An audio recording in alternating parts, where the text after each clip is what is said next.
Bonjour et bienvenue dans ce webinaire spécial, conférence de presse Natexpo. Je suis Florence Roubleau-Vadé, la directrice du salon Natexpo, qui aura lieu, je vous rappelle, dans un petit peu moins de 3 semaines, du 30 novembre au 2 décembre à Paris, porte de Versailles.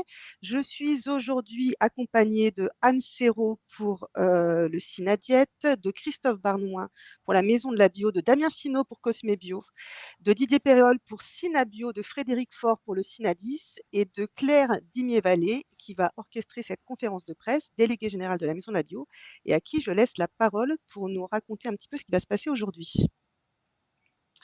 Bonjour à tous et merci Florence.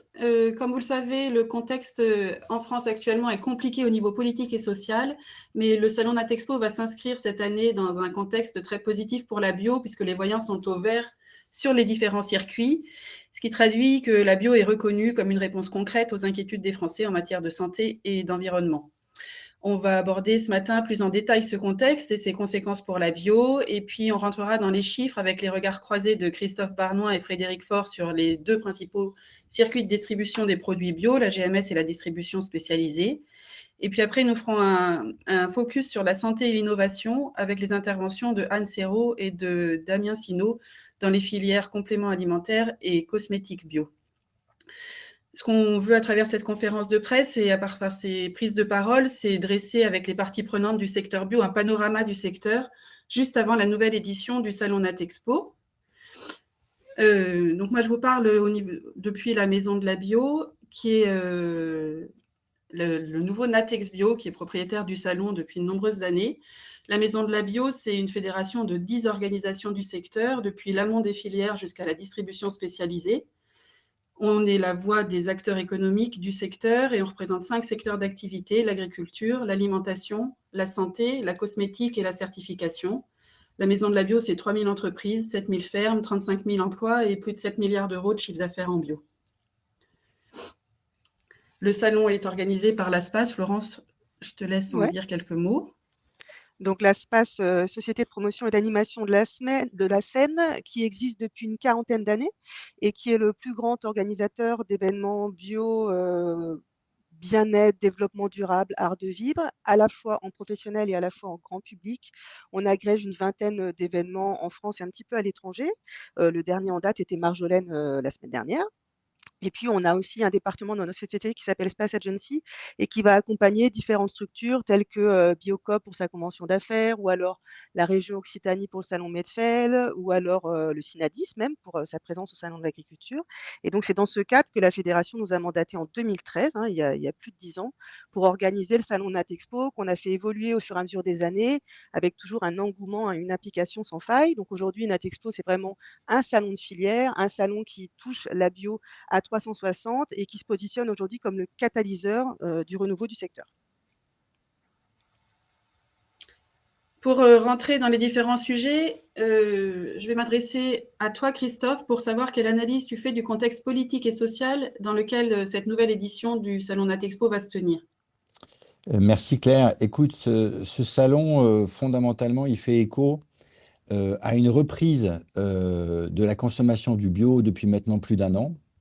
Et pourquoi en fait le bio reprend? Parce que c'est rien d'autre qu'une réponse très concrète aux enjeux de santé publique et d'environnement, c'est-à-dire même au moment où on ne peut pas dire qu'on a un support politique renforcé, c'est le moins qu'on puisse dire, les consommateurs et les citoyens, eux, ils ont compris que face à leur inquiétude des pesticides, inquiétude sur l'air, l'eau et les produits qu'ils mangent, le bio est une réponse. Voilà. Et donc cette année, avec la Maison de la Bio, on a créé une coalition qu'on a appelée Tous Exposés avec des ONG qui répondaient à ça, en fait, qui visaient à ce que les consommateurs soient conscients de leur exposition aux pesticides et qui également ils soient conscients que la bio est une réponse à ces enjeux et de santé et d'environnement. Et ça a donné lieu à la fin aussi à plus de 2 millions de signatures contre la loi du plan. Peut-être tu peux aussi nous dire ce qui se passe au niveau de la stratégie nationale pour l'alimentation, la nutrition et le climat, qui sont aussi un enjeu fort pour la bio et qu'on attend toujours avec Absolument. impatience. Alors, les gouvernements passent, mais la stratégie demeure et se crée. Donc, il y a une stratégie nationale pour l'alimentation, la nutrition et le climat, qui a pour vraiment objectif de figer les objectifs à long terme. Et cette SNANC, c'est son acronyme, elle reconnaît en fait le rôle de la bio, puisqu'elle vise en fait à doubler la consommation des produits bio de 6 à 12%. Merci beaucoup. Frédéric, est-ce que tu partages cette analyse et est-ce que tu crois que, comment mesures-tu les impacts de la situation politique et sociale sur la filière bio? Déjà, je partage complètement le constat que vient de dresser Christophe. J'insisterai sur législatif, c'est-à-dire qu'on oriente, les pouvoirs publics ont des orientations, prennent des partis pris forts. Donc je reviens sur la loi Egalim, hein, qui fixait une ambition de 20% de produits bio dans les cantines, la restauration collective. Or, aujourd'hui, on n'est qu'à 6%, donc très très loin de l'objectif affiché. Donc on respecte tout simplement pas la loi qui nous oblige. D'autres éléments qui peuvent nous permettre de comprendre ce manque de soutien des pouvoirs publics, en tout cas d'orientation politique pour la transition en France. On sait que les paysans et les producteurs bio bénéficient d'un tiers de subventions en moins que les conventionnels sur le territoire, ou encore l'exemple de nos voisins, qu'ils soient allemands, autrichiens ou italiens, pour lesquels les producteurs bio bénéficient de 50% de subsides supplémentaires pour mettre en œuvre leur production. Donc on voit bien il y a quelque chose qui se passe d'une forme, si ce n'est d'abandon, en tout cas de manque de soutien criant à cette filière. Et je ne rappellerai pas tous les éléments pourtant bénéfiques pour la société de réponses qui sont portés par ce type de production dans les enjeux qui nous occupent aujourd'hui. Et pourtant, on a une filière qui est hyper résiliente, avec un marché de la distribution SP qui affiche une croissance tout à fait remarquable, contrairement à ce qu'on pourrait entendre. C'est 6 à 10% pour les distributeurs spécialisés, 7% exactement pour Biocop. Et le marché de la bio, grosso modo, c'est 2,5%. Avec la grande distribution dedans. Donc, il y a eu effectivement une légère décrue, il y a eu quelques événements, un manque de soutien, mais j'imagine là où nous en serions si nous étions soutenus. Ça serait vraiment incroyable, en fait. Mais non, on sucre les budgets de l'agence bio pour faire des sortes de petites économies de bout de chandelle. Moi, je pense que c'est plutôt des signaux négatifs qui sont envoyés et je trouve ça fortement dommage. Et puis, en parallèle, on voit notamment la grande distribution qui piétine un peu la valeur qui est contenue dans les produits et ce qu'on vend aux consommateurs en nous faisant miroiter des baguettes à 30 centimes. Je trouve que c'est relativement inadmissible. Merci beaucoup, Frédéric. Et tu as commencé à le faire. On va tout de suite rentrer dans le détail des chiffres du marché, en commençant par toi, Christophe, pour te demander comment tu perçois aujourd'hui la reprise du marché bio, quels signaux concrets tu observes chez les marques et les consommateurs depuis maintenant plus d'un an. Alors, ça fait, si la croissance est repartie un peu plus tôt, comme le dit Frédéric, en magasin bio, nous, on observe en épicerie bio, en grande distribution, ce qu'on appelle le corner bio, une croissance qui est quand même 4 fois supérieure à celle de l'alimentation. On est à plus de 5% de croissance quand l'alimentation est à 1% de croissance. Et c'est vrai également en volume, la croissance, elle est 2 fois supérieure. C'est-à-dire qu'après une période d'assainissement de l'offre, où il y avait trop de produits en magasin, on va dire, pour ce que le marché pouvait prendre, on voit plus de consommateurs revenir dans le bio au Total France, c'est-à-dire la pénétration, donc le nombre de foyers acheteurs qui va vers les produits bio a monté maintenant à 86% et la demande est en croissance. Voilà pour la grande distribution et Frédéric peut faire, je pense, un petit mot également de plus sur la croissance en magasin bio. Bien sûr, sur le marché. Alors, j'aime quand même bien rappeler ce grand phénomène. On parle d'un marché qui est en souffrance, d'un marché voilà, qui a atteint son plafond de verre, etc. Alors, on a quand même un marché qui est passé en 10 ans de 5 à 12 milliards. Donc, une petite progression de 240%, c'est rien du tout, effectivement. On voit bien que c'est la souffrance quand même, en tout cas que c'est pas porteur. Donc, bien sûr, je plaisante, je suis un peu cynique.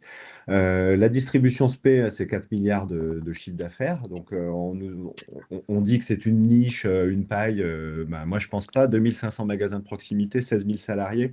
Donc, ça fait quand même une grosse niche. Et puis, je rappelle aussi que c'est une niche qui parle de relocalisation, de souveraineté alimentaire. Nos produits sont souvent sourcés en bio, et tout, etc. Je ferai un focus tout à l'heure, un peu plus tard.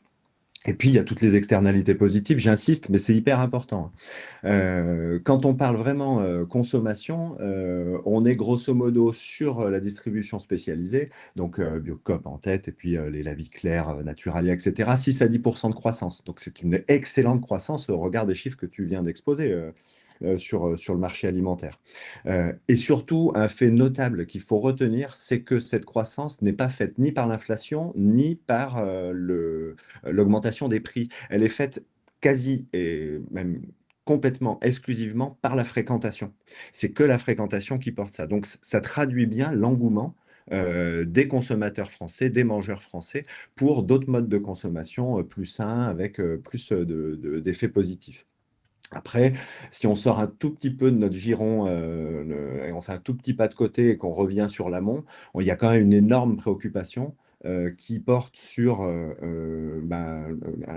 élément qui éclaire ça, c'est le solde net d'installation en agriculture, où il y a un déficit d'installation en bio, donc on a des surfaces qui se réduisent. C'est très inquiétant pour nos modèles qui sont justement basés et ont la volonté de sourcer exclusivement par des produits français, etc. C'est notre volonté. Ça peut être très mis à mal par un amont qui n'est encore une fois pas soutenu.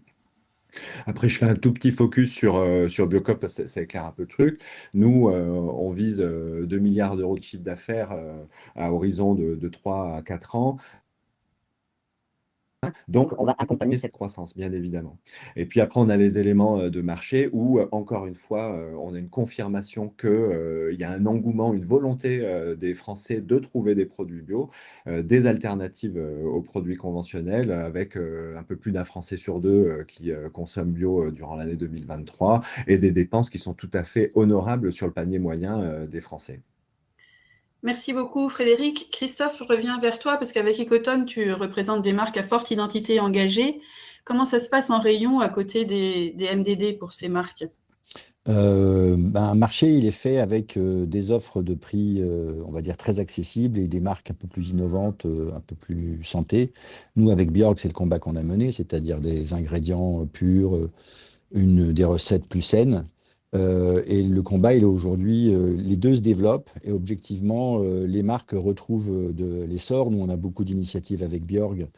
Je prends l'exemple des boissons végétales, d'aller amener de nouveaux consommateurs au bio en amenant les boissons végétales à côté du lait et d'autres boissons végétales conventionnelles, où on va également chercher d'autres circuits, c'est-à-dire par exemple la restauration collective, où on va amener des marques comme Clipper, qui est bio et équitable, auprès du grand public. Merci. Et en magasin bio, les MDD, c'est plutôt un levier de relance ou un risque pour la différenciation de l'offre spécialisée? Ce qui est déjà important de rappeler, c'est qu'il ne faut pas opposer en fait ces deux typologies de produits, hein. C'est nécessaire d'avoir les deux pour nous, les distributeurs spécialisés. J'aime bien rappeler cet exemple-là, hein. Je prends celui de Biocoop que je connais le mieux, évidemment. On a 12 000 partenaires, hein, donc 90% de TPE, PME, donc on tient évidemment à cette diversité d'offres. Une MDD, ça peut être, et c'est un vecteur en fait qui nous permet notamment de mettre nos concentrés de valeur ou l'orientation qu'on a dans les produits tout un chacun. Je reprendrai encore une fois l'exemple de Biocoop, hein, notre marque de distributeur qu'on aime appeler marque de Biocoop, nous permet d'orienter des produits, de construire des produits 100% avec des matières premières agricoles d'origine France, 98% fabriqués en France, en lien fortement avec nos paysans paysannes associés. Ça nous permet d'être avant-gardistes sur l'information consommateur, le Nutri-Score, le Planet Score, l'Origine Info, hein, ça vise à l'information, à la transparence auprès des consommateurs. Et aussi, ces offres-là permettent à la fois de revendiquer le goût, le plaisir, comme savent le proposer nos transformateurs et nos producteurs qui font tout l'amont de la filière bio, sans ultra-transformation, en faisant la chasse aux produits avérés nocifs, hein, les sels nitrités, les arômes de synthèse, les pectines et consorts. Et le tout doit se traduire dans un prix juste, non pas un prix bas. C'est pas du tout ce qu'on défend dans toute cette filière, hein. C'est un prix juste pour que tout le monde s'y retrouve, hein, du producteur jusqu'au consommateur. Merci. En dézoomant, Christophe, qu'est-ce qui doit, selon toi, mener l'action des acteurs de la bio pour renforcer la confiance des consommateurs? Christophe, on t'entend Pardon, pas. excuse-moi, Claire, tu peux répéter ta question, s'il te plaît?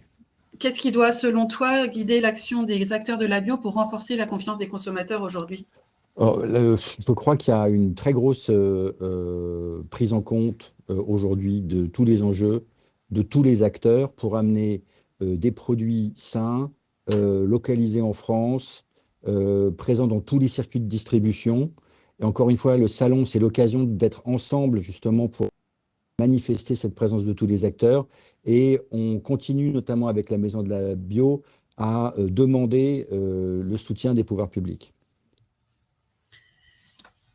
Et Frédéric, pour clôturer cette séquence-là, est-ce que tu peux nous parler des projets qu'il y a du côté des enseignes spécialisées pour renforcer les relations avec les consommateurs? Ouais. Donc, je vais revenir un peu sur le contexte qu'on a posé, hein, et reparler de l'agence bio. Ce que nous ne serons plus ou moins aidés à faire, et qui est pourtant notre rôle, c'est nous sommes la vitrine de toute cette chaîne de valeur de la distribution bio. On est en contact avec les consommateurs, donc on a le devoir d'aller leur parler, d'aller communiquer, d'aller les convaincre que déjà on est une bio plaisir, qu'elle est porteuse de sens et d'impact. Par exemple, notre com du oui, hein, on affiche un grand oui et en tout petit, on indique ce à quoi on s'oppose. Mais vraiment, le but est bien de pas systématiquement s'opposer pour s'opposer, mais bien de proposer des alternatives. C'est toute l'essence même du projet agriculture biologique. On aime bien rappeler que manger, c'est un acte politique. Donc, on invite en fait les consommateurs à voter trois fois par jour. Il y a une forme d'utopie derrière, et je trouve que c'est pas un gros mot, l'utopie. Loin de là, en fait, parce que nous, et toute cette filière, encore une fois, cette utopie d'un monde où on produit mieux, où on est plus exigeant, où on propose aux consommateurs des produits avec plus de valeur, bah, cette utopie, on la met en œuvre. Et elle marche, en fait. On voit bien que le marché, malgré un contexte hyper défavorable, est encore porteur, voire même suscite à nouveau de l'engouement. Donc, il y a quelque chose où on a la responsabilité, nous, distributeurs, d'aller parler à nos consommateurs, comme la bio, comme un modèle d'avenir. Et nous, on doit pleinement jouer notre rôle, nous, les distributeurs, en lien avec les consommateurs pour leur parler, les convaincre, parler de ce modèle alternatif. Merci beaucoup. Merci pour tous ces éléments sur la distribution et la consommation. Peut-être c'est intéressant de refaire un tour sur le salon, Florence, et de nous dire comment ça va s'illustrer sur Natexpo cette année, ces questions de consommation et de distribution des produits bio. Oui, alors sur Natexpo, en fait, toute la distribution, est représentée, que ce soit, la distribution spécialisée, la GMS, qui sont déjà tous préenregistrés en tant que visiteurs, mais aussi tout ce qui est pharmacie, e-commerce, enseignes comme Nature et Découverte ou Botanique. Toutes ces enseignes seront bien présentes dans les allées de Natexpo, donc c'est un bon point pour toutes les sociétés qui ont fait le pari d'exposer sur le salon.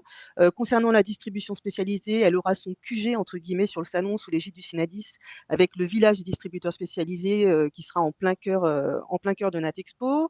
On aura également des speed meetings à la fois sur le stand de la FEF, la Fédération des entreprises et entrepreneurs de France, mais aussi des speed meetings RHD uniquement le mardi.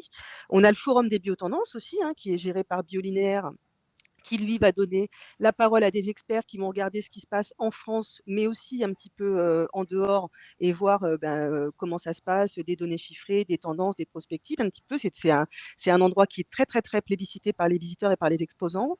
Et puis, on a aussi choisi sur Natexpo cette année de mettre en lumière un secteur en particulier qui est celui des fruits et légumes, parce qu'on sait que c'est un secteur qui a largement aussi contribué au rebond de la bio, hein, ces dernières années. Il est très, très important. Et donc, on va avoir une journée spécifique fruits et légumes le dimanche avec des conférences dédiées sur la scène.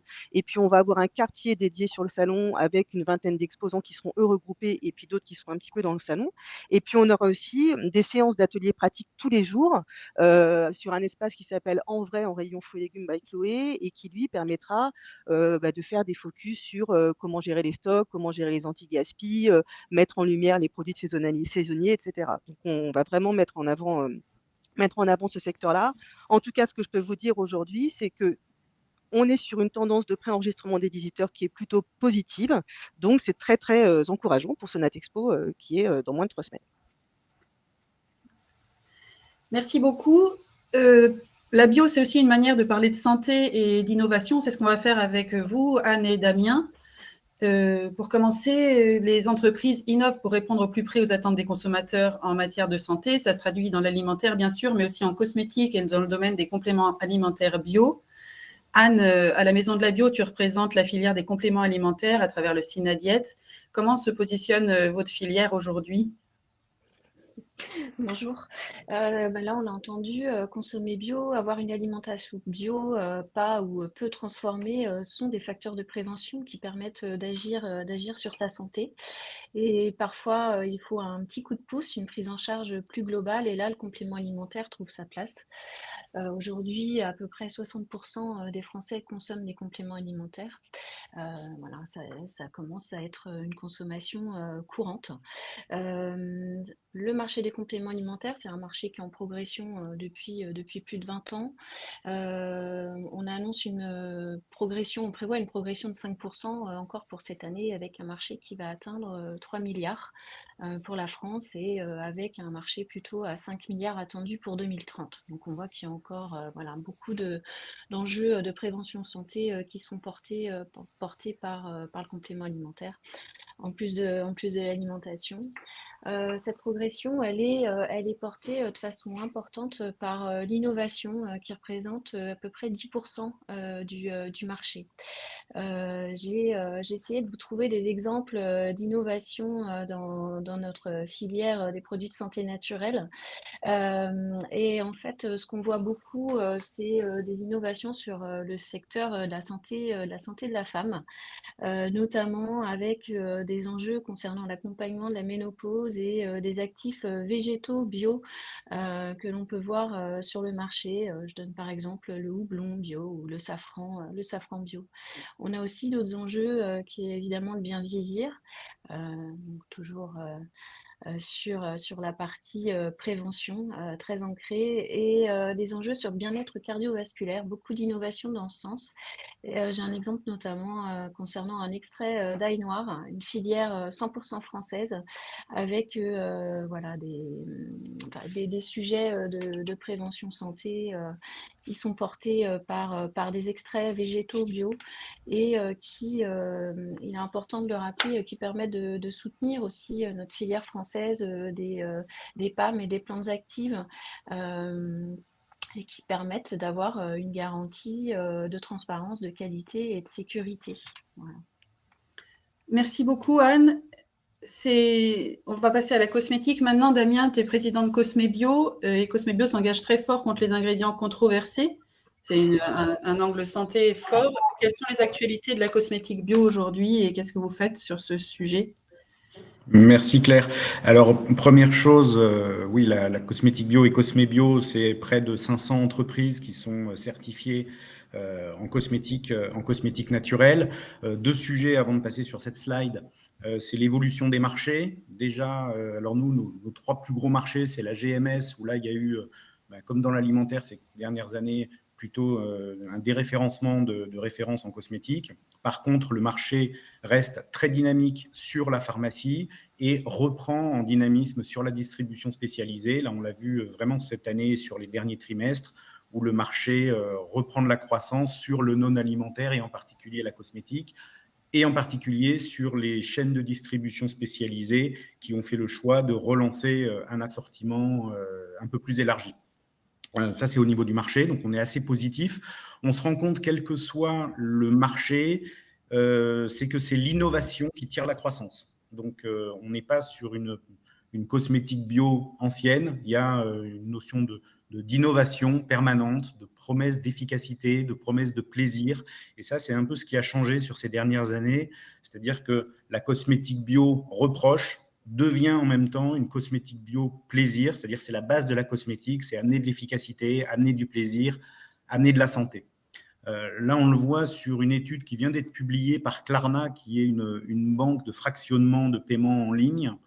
sur les tendances skincare 2025, c'est la slide d'avant, les 3 tendances aujourd'hui sur les tendances, sur le marché de la beauté, c'est la beauté bio à 33,1%. Donc ça, c'est ce qui intéresse les Français.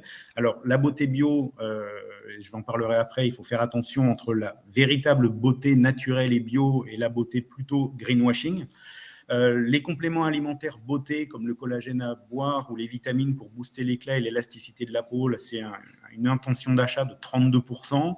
Et on voit aussi les soins coréens, on voit la K-Beauty qui fait une entrée en force, alors pas du tout en cosmétique bio, mais là on est plutôt sur l'attrait du technique et du clean. Et ça on voit que c'est les 3 vecteurs d'intérêt de la beauté aujourd'hui et de la cosmétique pour les consommateurs. Alors, ça montre que le consommateur recherche l'innovation, l'efficacité et le bio en même temps. Donc là, tu peux passer sur la slide suivante. Donc, merci. Donc, la santé humaine, pour nous, est indissociable de celle de la planète. Et ce qu'on propose avant tout en cosmétique, et comme dans l'alimentation aussi, c'est la santé par la peau, la santé par l'alimentation. C'est la santé avant tout qui permet à un consommateur, par sa consommation et par l'utilisation de produits de manière quotidienne, de préserver sa santé, d'éviter à long terme les problématiques de cancer et autres. Comment on le fait ? C'est des procédés de transformation douce, c'est des solvants limités, c'est une méthode issue de la chimie verte, c'est beaucoup de partenariats avec l'agriculture et l'agriculture biologique, c'est la gestion responsable de l'eau, c'est des conditions de durabilité et de la protection de la diversité aussi au niveau agricole. C'est aussi beaucoup de Made in France. On a dans nos adhérents plus de 80% de TPE, PME françaises. Donc, c'est aussi le tissu industriel français qui est représenté par le biais de la cosmétique.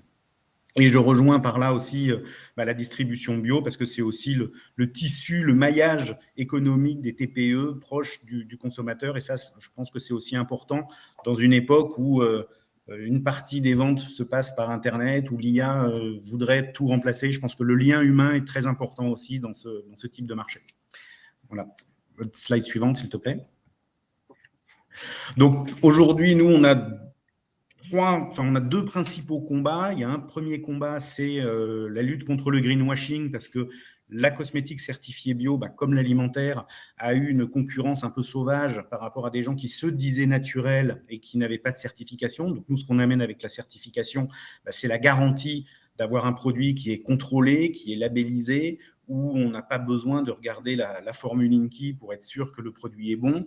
C'est aussi la même chose sur l'alimentaire. À partir du moment où le produit est labellisé, on sait que par nature, c'est un produit qui est sans pesticides, sans OGM. Et ça, c'est des valeurs qui sont très importantes pour les consommateurs. La deuxième chose, donc sur la santé et la confiance, donc ça, c'est la slide suivante. Donc, c'est important de restaurer le lien de confiance dans sa consommation, entre l'industrie et le consommateur. C'est-à-dire que la certification, qu'elle soit en alimentaire ou qu'elle soit en cosmétique, doit rétablir un lien de confiance. Le consommateur doit avoir confiance dans ses produits et c'est comme ça après qu'il consomme de manière positive. Je rappelle que… Peut-être, Damien… Oui. Oui, excuse-moi. Tu peux peut-être illustrer avec quelques exemples d'ingrédients contre lesquels vous vous positionnez. Alors, par exemple, sur les ingrédients sur lesquels on est positionné depuis très longtemps, les parabènes, on a été les premiers lanceurs d'alerte contre les parabènes en cosmétique. On s'est positionné il y a plus de 2 ans maintenant contre les PFAS. Donc, les PFAS, on a été lanceurs d'alerte et on a collaboré aussi avec l'Assemblée nationale pour le nouveau projet de loi d'interdiction sur les PFAS pour la cosmétique en particulier, qui sont des polluants éternels. Sur les colorants et les parfums de synthèse, sur les OGM et sur les pesticides, bien sûr, parce que même si l'utilisation des pesticides en agriculture conventionnelle, il y a beaucoup d'agriculture conventionnelle avec des pesticides, on les retrouve dans l'eau, on les retrouve dans les produits, et ça, c'est un risque majeur pour la santé. Donc voilà, tous les ingrédients controversés. Aujourd'hui, on a même une campagne sur les ingrédients controversés. Alors, on fait 2 campagnes par an sur les ingrédients controversés, à la fois sur des problématiques de santé publique sur certains ingrédients ou sur des problématiques de pollution. Donc là, on a axé notre campagne cette année sur 3 types d'ingrédients, sur les acrylates qui sont en vérité des plastiques qu'on retrouve dans certains produits de maquillage en particulier, sur les silicones qui sont très utilisés dans les produits capillaires, qui sont des dérivés de pétrole, et sur les PFAS, qui sont des polluants éternels qu'on va retrouver encore dans pas mal de cosmétiques, même si c'est en phase d'être interdit. Deux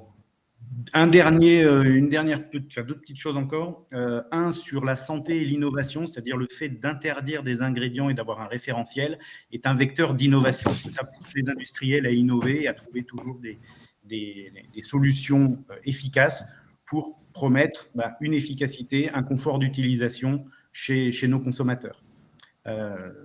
Voilà. Et un dernier, parce que ça, c'est une dernière info que je vais vous donner qui date de septembre, c'est un changement dans les règles d'étiquetage de la cosmétique bio, où la cosmétique bio s'est alignée avec l'alimentaire, où maintenant, sur les produits cosmétiques bio, on affiche le pourcentage de bio, donc ça, c'est la slide avec le petit flacon, le pourcentage de bio sans l'eau et sans les minéraux, parce que l'eau et les minéraux ne sont pas certifiables.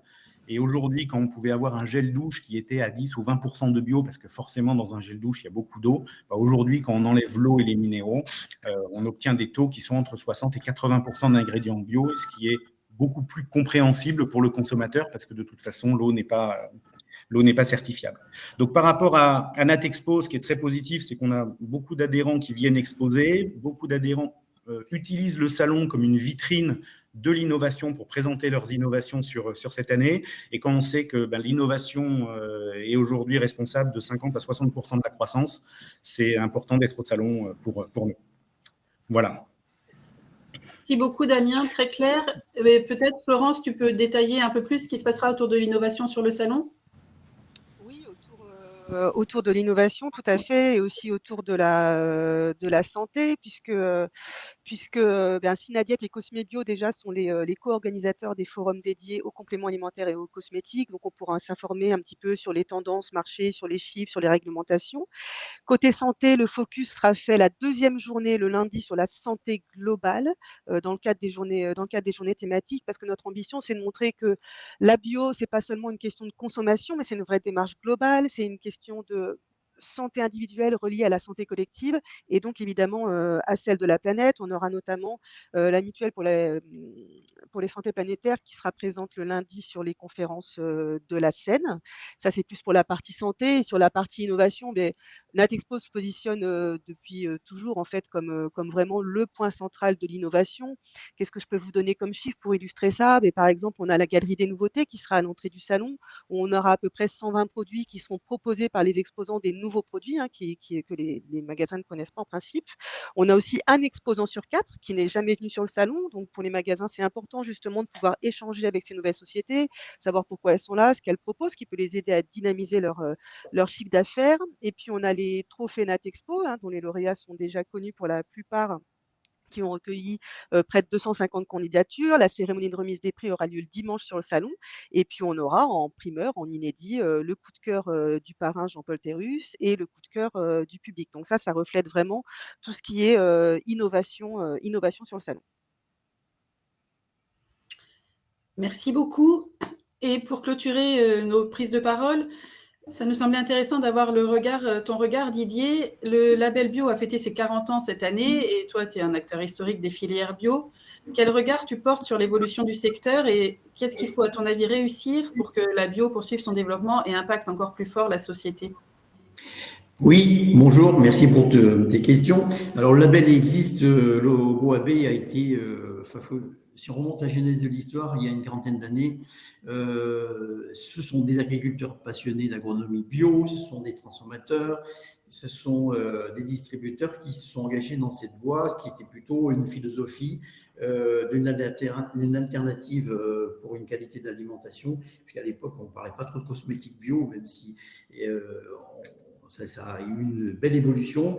Et je dirais qu'il y a eu un coup d'accélérateur dans les années 90 avec l'histoire de la crise de la vache folle et qui a mis un peu en lumière notre façon de concevoir par notre système agroalimentaire conventionnel notre alimentation et qui a connu une évolution et ça a permis d'être… Le bio a été, je dirais, plutôt une valeur refuge. Et c'est dans ces valeurs refuges que nous avons trouvé cette notion de construction de filière et cette notion aussi de commerce équitable, puisque donc on a connu des évolutions importantes en termes de manque de croissance, d'ouverture de points de vente, qui a créé une diversité. Puis les rayons de la grande distribution aussi se sont ouverts. Et ce logo AB a été construit au fur et à mesure des années avec un cahier des charges qui, en parallèle, a connu des évolutions aussi, puisqu'il fallait l'adapter à l'évolution des techniques de production agricole, mais également des techniques de transformation qui ont permis d'offrir aujourd'hui une gamme bien établie de l'ensemble des produits que l'on peut trouver dans notre bol alimentaire. Et je dirais même une richesse et une biodiversité beaucoup plus large en bio, puisque donc des céréales anciennes, notamment on sait que le pain complet est une base de connaissances, de consommation d'ailleurs importante de produits alimentaires, mais ça s'est élargi et diversifié et beaucoup plus végétalisé. D'ailleurs, ça a été évoqué tout à l'heure, des boissons végétales, des petites graines comme le quinoa qui ont vu apparaître sur le marché, qui ont fait que la biodiversité et l'innovation qui a été mis en exergue par l'ensemble des PME du secteur de la bio a permis d'avoir une offre plus large de références. Aujourd'hui, dans un magasin, il est courant de trouver entre 5, 6, 7, 8 000 références. Donc, tout le choix qu'un consommateur peut avoir dans une diversité alimentaire et qui est importante, diversité alimentaire et, on s'est évoqué, complément alimentaire et cosmétique. Ça montre que l'ensemble de la filière s'est structuré, s'est organisé avec des magasins qui ont su aussi moderniser leur offre, qui ont su suivre cette évolution, qui a porté, ce qui a été évoqué tout à l'heure, un développement important. Quand j'ai commencé dans ce métier, on n'était même pas à 1% de la surface agricole qui était en bio, et aujourd'hui on approche quand même les 10% de cette surface qui sont cultivées en bio, et la consommation aussi a beaucoup évolué, puisqu'on n'était même pas à 0,5% il y a une trentaine d'années, et aujourd'hui on est entre 6 et 8% suivant les évolutions qu'on va connaître. Bon, voilà un petit peu le retracé. Et le logo AB est une marque, un label, un cahier des charges qui est très rigoureux et contrôlé à toutes les étapes de la production agricole, de la transformation. J'insiste lourdement parce qu'aujourd'hui, la filière bio est celle qui offre le plus de garanties aux consommateurs d'une traçabilité, d'une origine de produits. C'est un point très important. Ce qu'il faut réussir à poursuivre dans cet élan, c'est donner, je crois qu'il faut aller chercher encore de la pédagogie et de l'information au niveau de notre public et de nos consommateurs. Nous avons encore beaucoup à convaincre ou à rassurer les consommateurs la façon de consommer des produits alimentaires bio qui sont exempts pendant la technique de production de produits chimiques de synthèse. Ça, c'est important parce qu'on le voit dans les sondages qu'on a pu réaliser au niveau de la maison de la bio, que la préoccupation principale du consommateur aujourd'hui, c'est de savoir ce qu'il trouve dans ses aliments. Et les pesticides ressortent en tête, c'est l'inquiétude aujourd'hui. Et le lien, d'ailleurs, entre la santé et la consommation de nos produits aujourd'hui, est fortement lié à notre écosystème alimentaire que nous avons. Donc, il faut qu'on rassure le consommateur, il faut qu'on aille le chercher là où il est, et tous les circuits aujourd'hui de distribution, ça a été évoqué tout à l'heure par Christophe, sont largement dans la possibilité de consommateur de trouver des produits, soit en direct, soit sur la consommation des magasins bio spécialisés qui ont connu depuis quelques mois un redémarrage, ce qui est rassurant. Et ce qui est rassurant, c'est que la fréquentation augmente. Ça veut dire que les gens ne sont pas insensibles qu'à un gros problème de leur santé et se préoccupent de leur santé, mais surtout de les naissances et les nouveaux arrivés dans un foyer sont les premiers qui sont concernés, qui nous permettent de rassurer sur la vérité de l'alimentation. Je dirais que pour moi, pour conclure, c'est que vraiment la bio, et ce sont des valeurs refuges, des valeurs sur la production équitable, sur les filières qui sont contrôlées et qui sont importantes à chaque étape de la transformation, et sur la biodiversité alimentaire. Et on sait que la bio aujourd'hui contribue largement aussi à conserver notre biodiversité. Donc les impacts sont très larges, ça a été évoqué aussi. Le salon, c'est pas que des rencontres business, c'est également des échanges sur les valeurs qui se tournent autour de cette filière bio qui sont très larges. Merci beaucoup. Oui, merci. Peut-être Florence, puisque Didier finit en reparlant du salon, tu peux redire un mot sur les grands rendez-vous de la fin du mois Oui, je à peux dire un Natexpo? petit mot sur la fin du mois, puis je rebouclerai un petit peu avec Didier sur cette idée de collectif. Effectivement, c'est pas que du business, c'est aussi des échanges et puis c'est aussi de l'international, hein, ça me semble important de le souligner. Je voulais aussi dire un petit mot sur le Maroc, qui est un pays qui sera, cette année, à l'honneur sur le salon, puisqu'on accueille un espace avec une vingtaine de sociétés. L'idée, c'est de mettre en avant vraiment la richesse, du patrimoine local marocain, les ambitions de développement du secteur. On a un pavillon qui sera porté par l'AMDI et par Maroc Bio. On aura une inauguration par les institutionnels. On aura des temps d'échange justement entre les institutionnels marocains et les institutionnels français. Je crois qu'il se passera quelque chose sur le stand de Natex Bio. On aura une conférence de Zineb Lagzaoui, la présidente de Maroc Bio, que je crois Anne et Didier connaissent plutôt bien, qui est assez, qui est Ah très oui, très c'est une implantée amie, dans le oui. milieu. Voilà, je Surtout. crois qu'il ne faut pas la louper. Et puis voilà, on aura différentes choses Non. avec le Maroc. Effectivement, on aura des temps assez forts. Donc, je vous ai parlé de la journée fruits et légumes, je vous ai parlé de la journée santé globale. On en aura une journée RHD, parce que la RHD, on en a parlé très furtivement, mais c'est quand même aussi un gros axe de développement pour toute la filière bio, hein. Donc, on aura des conférences dédiées sur la scène, on aura des rendez-vous spécifiques. Toutes ces prises de parole sur les espaces, sur le stand de Natex Bio, de la Maison de la Bio, sur les différents forums, ça c'est important. On aura aussi des opérations spécifiques en direction des magasins indépendants, en direction des pharmacies, parce que le but, c'est de vraiment accompagner les visiteurs pour visiter le salon et que tout le monde en ressorte vraiment enrichi. Et puis, encore une fois, ce que je vous disais il y a quelques minutes, tout ce qui est innovation, qui semble important de souligner, parce que la filière bio a toujours été moteur dans l'innovation, toujours force de proposition dans l'innovation. Voilà un petit peu ce que je voulais dire. Et de manière plus globale, comment tu vois le salon comme peut-être catalyseur de la suite pour le secteur bio? Catalyseur de la suite, ben, je recoupe effectivement, c'est tous les échanges qu'il va y avoir sur la scène, toutes les prises de parole avec ce journaliste qui sera présent pour échanger, toutes les innovations, et puis le fait que ce soit ce rendez-vous une fois par an où toute la filière, à la fois de l'amont à l'aval, soit réunie pendant 3 jours à Paris. Juste si je peux ajouter justement la notion de l'export, c'est quelque chose qu'on n'a pas toujours mis en avant sur notre salon à Paris, mais justement c'est une belle opportunité pour nos entreprises de PME, de savoir-faire français, de développer l'export, notamment au niveau de l'Europe. Et je pense que la cosmétique aussi est un fer de lance en termes d'image sur ces territoires-là. Et il y a un gros travail à faire sur le développement international. Et on exporte déjà pas mal en bio.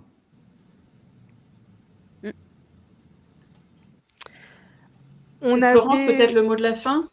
Oui, bah, je voulais surtout passer la parole aux journalistes, peut-être pour les questions qu'ils avaient. Je crois qu'il y a une question, je vais la lire, ce sera le plus simple, comme ça je vais vous laisser la parole après. Une question de Marie Nico, qui a une question sur la stratégie nationale sur l'alimentation et la santé, qui dit qu'elle est à l'arrêt, que le plan prévoit un objectif de 18% de la surface agricole utile en bio en 2027 et 20% de produits bio en resto-co, qui demande un petit peu votre point de vue sur ce retard et est-ce que c'est préjudiciable pour la filière, ou finalement est-ce que c'est vous les acteurs qui vous bougez un petit peu pour surmonter tout ça? Voilà.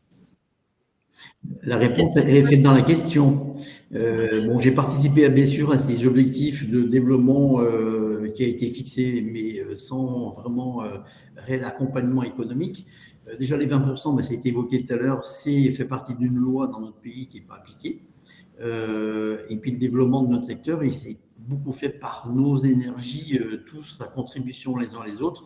Et c'est aussi l'unité de cette maison de la bio pour arriver à convaincre encore plus de consommateurs, de grand public. On n'attend pas toujours après les pouvoirs publics, même si un petit coup de pouce ce serait le bienvenu.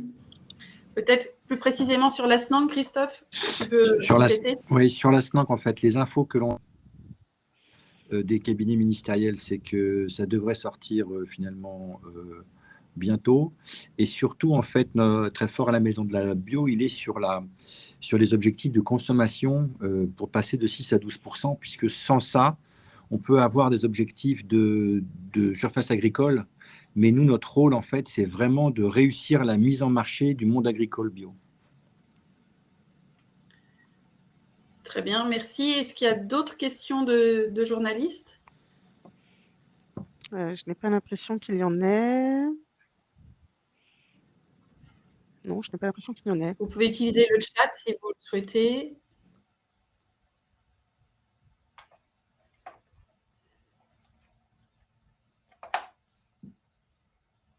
Bon, de toute façon, De toute façon, tous les intervenants sont disponibles pour répondre à vos questions ou à des demandes d'interview si vous le souhaitez. Nous, ce qu'on espère, c'est vous retrouver tous du 30 novembre au 2 décembre, porte de Versailles, au Salon Natexpo. On sera tous présents. Quand même d'autres questions. Je la lis. Donc, la question de François Deschamps. Les signaux de redémarrage du bio se multiplient en GMS, mais c'est encore fragile. Les enseignes ne poussent pas toutes de la même manière les produits labellisés. De quel levier disposez-vous pour convaincre les plus réfractaires à réinvestir la bio? Et peut-être, Christophe, cette question est pour toi. Bonjour François. Ce qui se passe en fait en grande distribution n'est pas effectivement du même acabit dans l'ensemble des enseignes. Néanmoins, toutes les enseignes observent un démarrage de la consommation. Donc, si on ne peut pas vraiment compter sur eux pour faire ça, on va dire pour la bonne cause, en tout cas, ne serait-ce que pour réussir à répondre à la demande, toutes les enseignes ont confirmé, par exemple, le choix du corner bio, commencent à réintroduire des produits bio après avoir assaini l'offre. Donc, les réfractaires... les patrons de magasins sont toujours en train de regarder ce que demandent les clients, et les clients demandent de plus en plus de bio, donc il y a moins en moins de réfractaires en fait.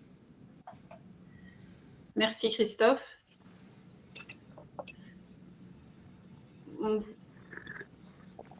Est-ce qu'on attend encore une minute? Voir s'il y a des dernières questions. Après, donc effectivement, comme tu disais, chacun est disponible pour répondre aux éventuelles questions en direct. La conférence sera disponible en replay et puis la présentation aussi.